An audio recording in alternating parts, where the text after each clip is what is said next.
एक scientific research के मुताबिक अगर आप दिन भर के अंदर अपने मोबाइल फ़ोन पर 5 घंटे गुजारते हैं तो आप मोबाइल फ़ोन या स्क्रीन एडिक्शन का शिकार हैं। अगर यही एवरेज देखी जाए तो पैदा होने से लेकर 60 साल की उम्र तक आप अपनी ज़िंदगी के 10 साल सिर्फ मोबाइल फ़ोन की स्क्रीन के सामने गुजार देते हैं। 95% लोग सोने से पहले मोबाइल फ़ोन का इस्तेमाल करते हैं, लेकिन कुछ लोगों को तो इसकी इतनी लत लग चुकी है कि बेड के पास ही अपनी एक्सटेंशन वायर या स्विच को रखवाते हैं और जैसे ही बैटरी 5% होती है तो इसे फौरन चार्जिंग पर लगाकर फिर से इस्तेमाल करना शुरू कर देते हैं, जिसके बाद आपके मोबाइल बेचारे का भी रिएक्शन कुछ ऐसा होता है।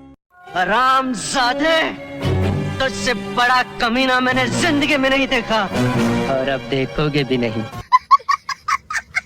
ये हकीकत है कि आज हम लोग नोटिफिकेशन के गुलाम हो चुके हैं कि एक नोटिफिकेशन आया नहीं कि अपने सारे ज़रूरी काम छोड़कर इसे चेक करने के लिए पहुंच जाते हैं। फिर एक के बाद एक एप्लीकेशन को खोलकर घंटों इस पर बर्बाद करने लगते हैं और बाहर की दुनिया से कट ऑफ होकर सिर्फ अपने कंफर्ट जोन के अंदर रहने लगते हैं, जिसके बाद आपके घर वाले भी आपको देख देख कर बेचारे हर वक्त यही बोलने लगते हैं। पाकिस्तान में मौजूद इकलौता गैंडा तन्हाई के बाइस बीमार हो गया। गैंडे ने खाना पीना छोड़ दिया। लाहौर चिड़ियाघर में गैंडे की देखभाल के लिए डॉक्टर्स की टीम तैनात। वैसे देखा जाए तो ये एडिक्टेड लोग भी इस मामले के अंदर किसी हद तक सच्चे हैं, क्योंकि बाहर निकलकर भी बंदा अपने आप को आखिर किस किस चीज से बचाए।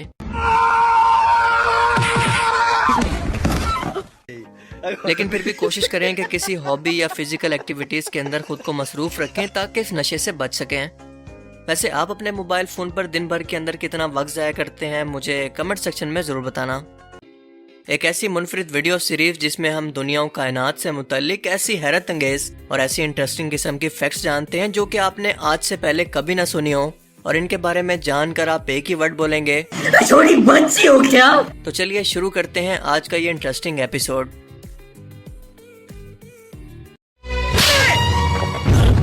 निकल जाए इसको लेके, निकल जाए। मेरे बाप की उम्र का है, इसके लिए मैंने इसकी उम्र का लिहाज रखा है। निकल जा, नहीं तो मैं इसको भी नहीं छोड़ूंगा। निकल। यकीनन आपके साथ भी कभी ना कभी तो ऐसा जरूर हुआ होगा कि आप भी बेस्ट बिफोर और एक्सपायरी डेट को लेकर कंफ्यूज हो गए हो कि इन दोनों का मतलब आखिर क्या है, इन दोनों चीजों में क्या फर्क है। अक्सर लोगों को तो आज तक नहीं पता कि दोनों अलग अलग होते हैं। लेकिन फिर सवाल यह है कि अगर ये दोनों चीजें एक ही होती हैं तो फिर इनको अलग अलग लिखने का मकसद क्या है। अगर आप भी अब तक इसके बारे में नहीं जानते थे तो डोंट वरी, हम है ना, टेंशन नहीं लेने का, अपन है ना। दरअसल बेस्ट बिफोर डेट का मतलब है कि इस डेट के बाद भी ये प्रोडक्ट इस्तेमाल करने के काबिल हो सकता है, लेकिन हो सकता है कि इसकी क्वालिटी शायद आपको अच्छी ना मिले। ये अपनी फ्रेशनेस, टेस्ट या इस मखसूस डेट के बाद अपनी न्यूट्रिशन को खत्म कर सकती है। इसीलिए बेस्ट बिफोर डेट आपको ज्यादातर फूड आइटम्स मसलन ब्रेड वगैरह पर देखने को मिलती है।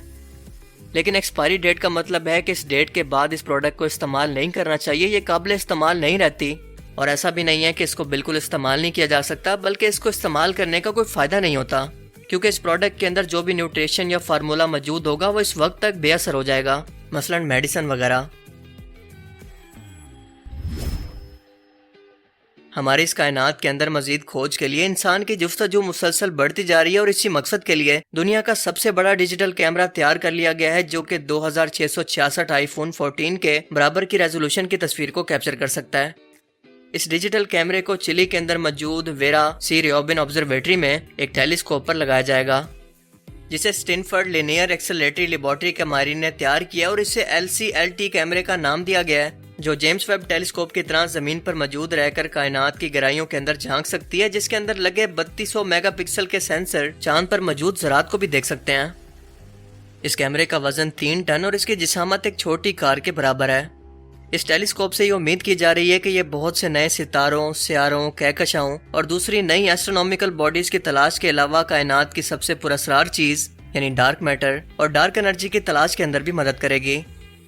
इसके बाद हम इंसान इतना ज्यादा डाटा कायनात के मुतल्लिक इकट्ठा करेंगे कि शायद कायनात में मौजूद गैलेक्सीज के नक्शे को हमें दोबारा से डिजाइन करना पड़े, और न जाने क्या कुछ नया हमारा वहां पर मुंतजिर है, ये तो वक्त ही बताएगा। पाकिस्तान के गर्म सहराई इलाकों के अंदर एक बेजरर सा मासूम सा जानवर पाया जाता है जिसे सांडा कहते हैं। इसके दिन खुद को शिकारी परिंदों और जानवरों से बचाने के लिए छुपकर गुजरते हैं, मगर ये खुद को इंसानों से नहीं बचा पाता, क्योंकि इंसान इसकी चर्बी को अपना हक समझते हुए इसका तेल बनाकर सांडे के तेल के नाम से मार्केट के अंदर कई दहाइयों से बेच रहे हैं, जिसमें इनके मुताबिक हर तरह के जोड़ों के दर्द, मसल के दर्द या फिर मर्दाना कमजोरी का इलाज मौजूद है। वैसे तो हर दूसरे जानवर की तरह इसके अंदर भी चर्बी पाई जाती है, मगर इसकी चर्बी पर इंसानों की खास नजर है और इसीलिए ये आपको लाहौर के गली कूचों और चौराहों में सड़क किनारे या फिर ठेले और दुकानों पर बैठे हुए मिलेंगे। इस सांडे के साथ जुल्म ये होता है कि ये यहाँ पर चल फिर नहीं सकता क्योंकि इसकी कमर की हड्डी तोड़ दी जाती है, जिसके बाद इसकी जिंदगी के दिन गिने चुने होते हैं। फुटपाथों पर मजमा लगाए या फिर बड़ी बड़ी दुकानों पर सांडे के खालिस तेल की शीशियां सजाए सांडे के इन शिकारियों को गाहक मिलने की देर है कि वो चाकू की मदद से इसका नरम पेट चाक करते हैं और अंदर से मौजूद चर्बी को निकाल कर इसका तेल निकालते हैं। इसके किसी भी खरीदार या बेचने वाले से इसका इन्फॉर्मेशन सोर्स पूछा जाए कि आपके पास ये इन्फॉर्मेशन कहाँ से आई, तो इन सब का जवाब एक ही होता है कि हमारे आबा व अजदाद से। जबकि सच ये है कि ये छोटा सा जानदार कई दहाइयों से इंसानों की जहालत और कम इल्मी का शिकार है, क्योंकि सांडे के तेल के फायदे के हवाले से की जाने वाली तमाम बातें सिर्फ और सिर्फ दास्तानें और वहमी बातें हैं जिनका हकीकत से कोई ताल्लुक नहीं। क्योंकि अगर आप सांडे से निकलने वाली चर्बी का केमिकल एनालिसिस करें तो आपको पता चलेगा कि ये भी किसी दूसरे जानदार के अंदर पाई जाने वाली चर्बी की तरह ही है। इसमें और कोई खास बात नहीं, ना इसमें कोई ऐसी खासियत है कि ये मर्दाना कमजोरी का इलाज कर सके, बल्कि इसके उल्ट ये जलन की वजह से इंसानी जिल्द को नुकसान पहुंचा सकता है, जिसके बाद कई लोगों की प्लास्टिक सर्जरीज तक करना पड़ जाती हैं। और जहां तक मर्दाना कमजोरी का ताल्लुक है तो इसका ताल्लुक ज़हनी दबाव यानी स्ट्रेस से होता है, और अगर इंसान खुद को इससे बचा ले तो बिना किसी इलाज या मेडिसिन के खुद ही ठीक हो सकता है। लेकिन ये क्योंकि कई दहाइयों से एक कारोबार बन चुका है, लिहाजा जहालत की वजह से लोग इनके हत्थे चढ़ जाते हैं, और जब तक ये जहालत रहेगी ये कारोबार भी चलते रहेंगे, क्योंकि दुनिया में सिवाय मौत और जहालत के हर बीमारी का इलाज मौजूद है।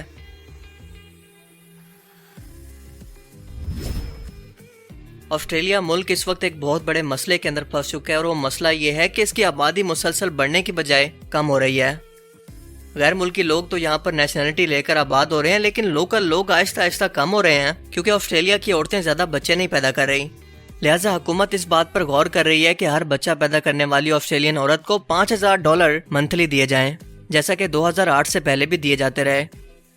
लेकिन इस बार हमारे देसी लोगों ने मुख्तलिफ टीवी चैनल्स के जरिए ऑस्ट्रेलियन हुकूमत को ये ऑफर दिया है कि इस खिदमत का मौका आप हमें दें, हम तो इस काम में एक्सपर्ट हैं, क्योंकि हमारे तो शुगल के अंदर ही 10-12 बच्चे हो जाते हैं। या फिर आप ऐसा करें कि हम 3 बच्चे पैदा करेंगे, जिसमें से 2 बच्चे हमारे और 1 को हम ऑस्ट्रेलियन गवर्नमेंट के हवाले कर देंगे, लेकिन इसके बदले में आप हमें नेशनलिटी देंगे।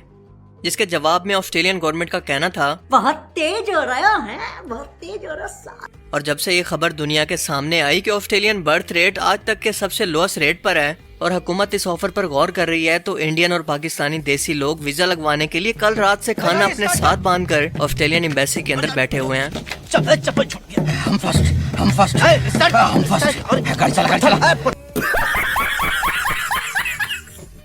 वैसे पाकिस्तानी गवर्नमेंट को भी ऑफर अपने लोगों को देना चाहिए, लेकिन इसका उल्ट कि जो भी शख्स बच्चा पैदा नहीं करेगा उसे $2000 दिए जाएंगे हुकूमत पाकिस्तान के अपने।